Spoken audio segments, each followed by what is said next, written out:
I'm sure. We are live now. It says you are live on the screen, which is great. It tells us. So it's a bit of a surprise today, everyone. I know this podcast was marketed as Meaningful Conversations with Karen and Anna, although I forgot to make that as a heading anyway, which is interesting. However, we market it, we always do it together. And sadly, Anna can't make it today because sadly her mum died yesterday or the day before, and she's gone straight to Vietnam to be with her family. And so we'd like to also give our deepest sympathy to her and hope that she's doing okay over there dealing with the family and the passing of her mum. So instead, she asked me if I could do it on my own, and I could. However, Moana Robinson is my colleague and friend, and we have our networking group together called Tuesdays on Target, and we've had that for probably over 6 years now. And one of the things we do is it's a mastermind hybrid goal-setting support group. And we do goal setting all the time. So it's actually Moana's expertise. And she created this beautiful Google form for all of us in the group to do our goal setting every week. And so I would love to hand over to you, Moana Robinson. She's an amazing stylist and personal dresser and works with clients for branding and all sorts of things to do with looking great and being great from the inside out. I don't think that's quite your slogan, but you can share it, Mo, and I'd hand over to you to say hi. Lovely to have you here. Thank you for having me on, Karen. I'm very impressed with your meaningful marketing sessions that you have. I've watched a few of them now. I really appreciate your invitation. And yes, goal setting is something that we organised mainly because we wanted to do it ourselves, and then we invited the groups for Tuesdays, the attendees and members, Tuesdays on Target, to do it along with us. And personally, I find it really handy to have that system for setting goals, and I've learned so much by creating that system and sticking to the system. I think I learned a lot even the first week I started using it. Yeah, so thank you, Moana. Would you like to share, say, maybe the 3 main learnings that you initially got from it? Because I think we both got some things we didn't expect to get. Yeah.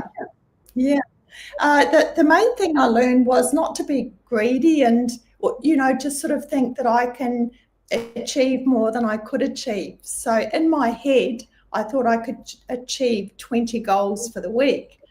And to start with, I would write all those goals down, and then I realised that I just set myself up for failure because I wouldn't achieve all the 20 goals. And then I would get disheartened, and it puts you off doing the goal setting. So I've learned now I just put one goal on the sheet, break it down into the 3 tasks that we've got there.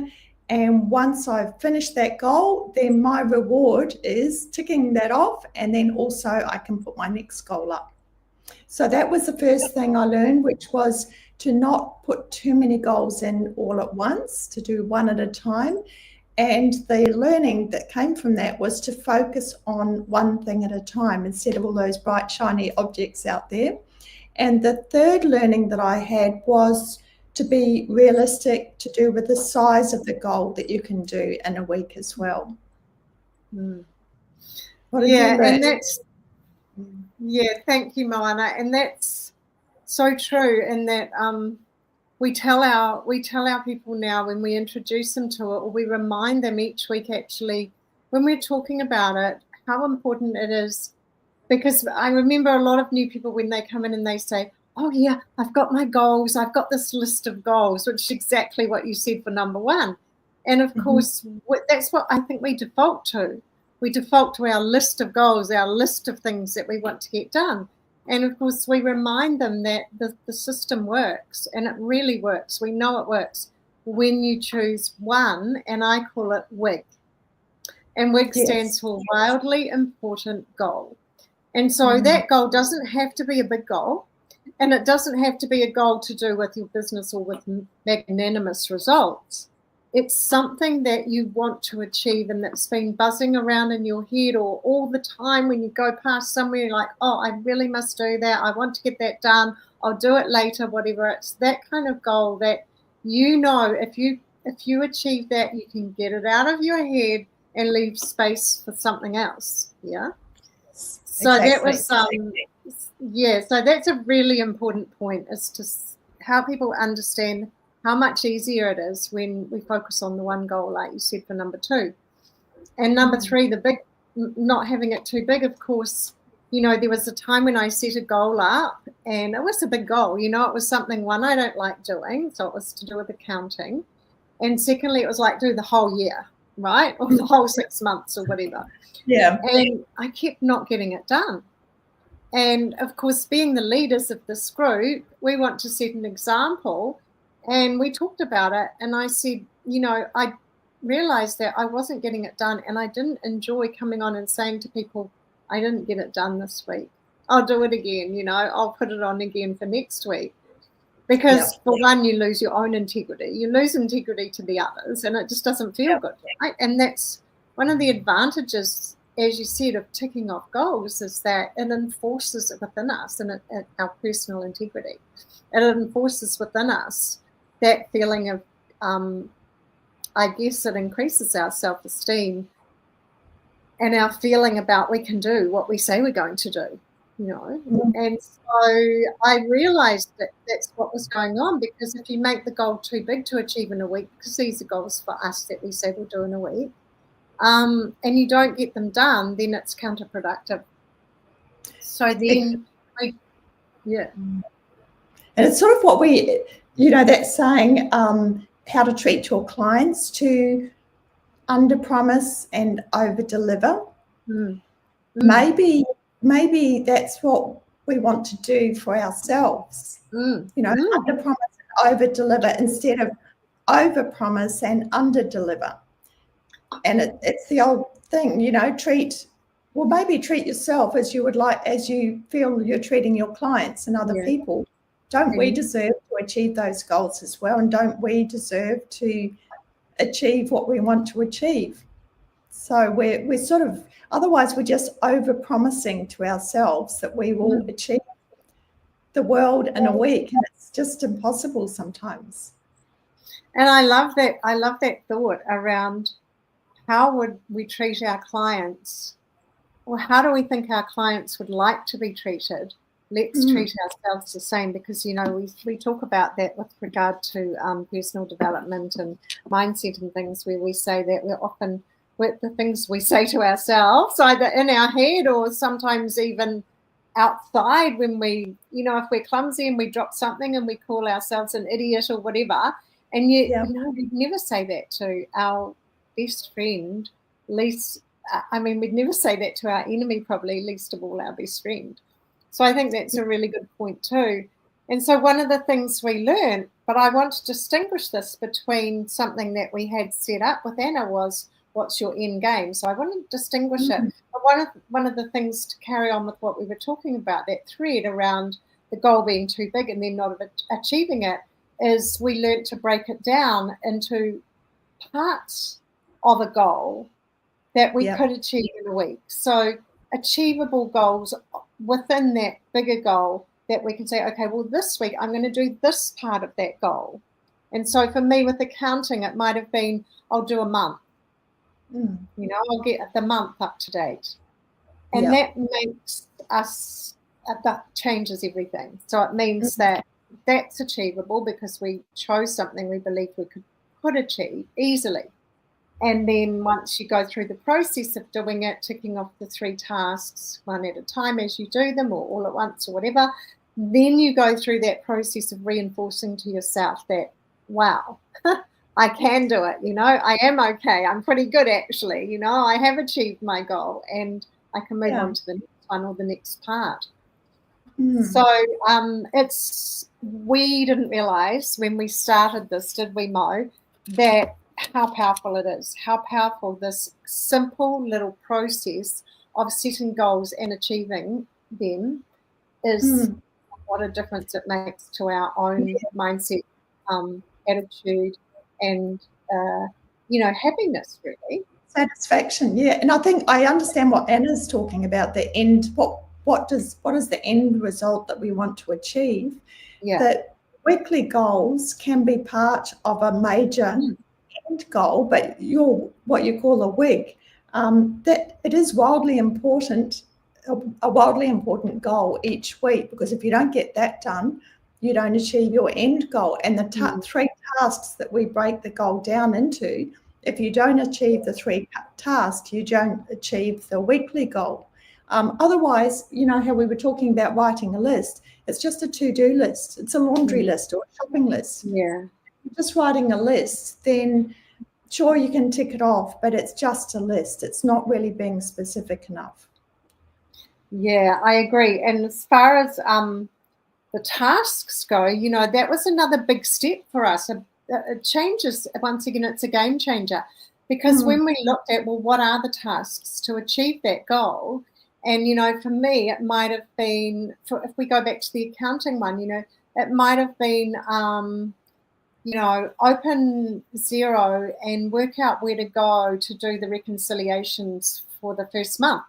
Or it's something usually that's so simple that once you do that, you're on the way. And it's always about taking the first step, like starting, achieving anything is always about, or is always easier when you make a start, isn't it? No. Yes, exactly. And another part I like is the notes section of our form, because we can write notes in that form. And if we didn't achieve that goal, maybe there's a reason we didn't achieve that goal.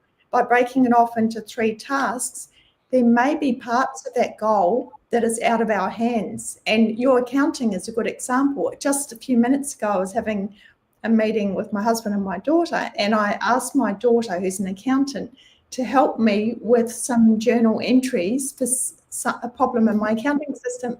And that, if my goal had been to get my bookkeeping up to date, that would be a stumbling block for one of the tasks.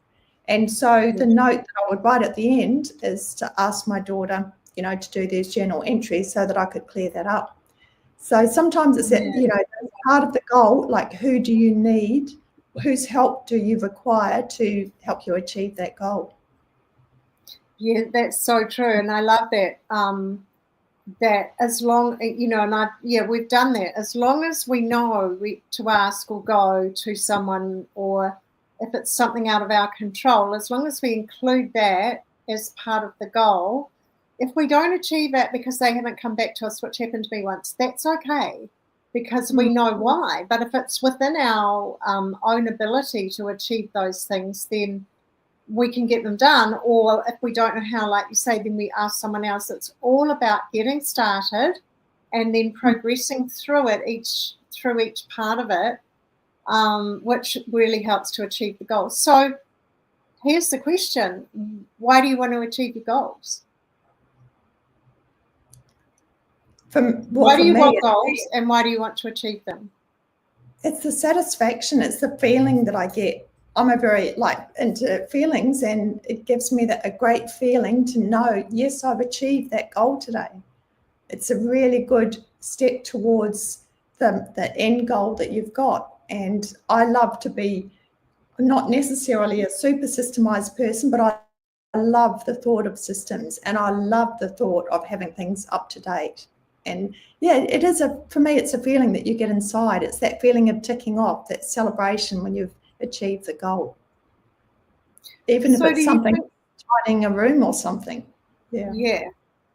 So do you think people who don't set goals on purpose, like I don't mean they don't set them on purpose, I mean they don't purposely set goals, they just go around life doing life, do you think that it could be helpful for them to actually set goals? Definitely. I like the analogy of, if you're driving somewhere, you've got a goal, you've got a destination in mind, you've got somewhere in mind that you want to get to. Unless you get in the car, unless you start the car and get the directions for where you want to go, they're all the tasks, they're the steps to achieve that goal. Otherwise, you would just be driving round and round aimlessly in circles. Yep, yeah, that's exactly right. And I think that's probably a good description for where a lot of us are at in life, is that if we don't have the big end goal, and in fact go one step further, because your goal isn't your vision, so go one step further to the big vision, and then the big end goals to achieve that, and then the smaller goals, monthly, yearly, monthly, weekly, and even daily. Sometimes some people could work daily. If we don't have that, then we're just driving around aimlessly. And that's right. I think maybe some really elderly people might have that feeling. Yeah, maybe because they're just filling in time, and I feel like if you don't have goals, you are just treading water and filling in time. I feel that setting goals and achieving goals is a huge part of life. It starts in kindergarten and primary school. You get and when you're a child, it's based on a reward system. You get a gold star if you do that. You get a gold star if you do that, if you achieve that. So, and in sports, you kick a goal, you get rewarded. So many things. And I was thinking this morning, when I knew that I was coming on this, I was thinking about network marketing, and so many network marketing companies, they have these incentives for teams, and the leader of the team, if you've got some consultants underneath you, you want to set that good example by going for the goals and achieving the goals, and then everybody achieves it as well, and you have this reward system. That's true. And of course, networking businesses are like the business of the century, aren't they? If you listen to Robert Kiyosaki, he talks about it being the best way to do business, which is interesting because a lot of people still have a like, oh no, it's a networking business, I'm not interested. So it's interesting that you bring that up, and I think we've covered pretty much everything we're going to talk about, and I would just ask people to think about, do you have your end goal? Do you have a big end goal? Where are you heading? What do you want out of your business, your career, if you're employed? Because I believe that it doesn't matter whether you have other people you work for or whether you work for yourself. In fact, it's probably easier to have goals when you work for someone else within your own role than when you work for yourself, because you have to be your own boss. You have to be your boss, your marketer, your finance department. We have to wear all the hats quite often when we're solopreneurs anyway. And so whether you work for someone or whether it's your own business or you're an entrepreneur or solopreneur, I think if you start with that big end goal, just knowing what it is, that's hugely helpful. And your vision, knowing what you want your life to be like, and say, the life you would love, how would that look? And then work down to weekly goals. So I would love, if you agree, Moana, to extend an invitation to any ladies who end up watching the replay. I don't know who's on, because unless they comment, it doesn't say. But anyone who's on here now or watches the replay who's within the vicinity of the Gold Coast and would like to attend our face-to-face on the 1st of April on Tuesday, which is at Catalina, to reach out to one of us on LinkedIn. And otherwise, if you're not in the vicinity and you'd like to come to our online goal-setting mastermind support groups every week on a Tuesday that we run at 9:30 until 10:30, then also reach out to us and we'll extend you an invitation and give you access and to, help you to join our group. We would love, it is women category, and we're proud of that. We are a women-only group, so any women who would like support in goal setting in their business and anything really, mindset, styling, branding, all of those things that also Moana is an expert in. And so please reach out to us. And before we close, Moana, would you like to just say a bit more about exactly what you do and what your expertise is in? I really love styling, personal styling and colour consulting, and also I'm a coach. So I love when you say I style from the inside out. And if I can, I'll just give a plug for our personal style and branding retreat, which the early bird price for that finishes tomorrow. So that's from the 5th to the 9th of June in Airlie Beach. So if you're interested in coming to that and knowing your personal style and colours and learn about photography, have your own storybook, and also how to present your public message to, your branding, contact me and I can give you some more information about that. But our goal is to help everybody at that retreat learn more about themselves and their business, and they go away with a beautiful storybook. So yeah, I love, and you and I work so well together. Love doing Tuesdays on Target with you, and we have beautiful members. And yeah, tomorrow's catch up is a social one. And Moana, do you have a link for that retreat? Because we can put it on the link, because this is going on to LinkedIn. Yeah. And then afterwards I can repost it, or then I might be able to do it on the post where I can put the link in for people. So if you send me a link, and if anyone wants personal branding and style retreat, so I'll give you the link. So yeah. Okay. Well, on that note, I think we'll close because we've got a little bit of time before I meet you again online for another session. So thank you so much. It was really, really kind of you to agree to fill in today for Anna with her her not being able to be here, and also it's been wonderful having you here in any case. I think it was a perfect conversation for us to have together because it's right up your alley as well. So thank you again. And on that note, I will say goodbye to everyone. Thank you for the people who will watch the replay and anyone who's on here right now. And we will see you in a couple of weeks or so when Anna is back on deck. Thanks, Karen. Okay, I'll end the live stream now.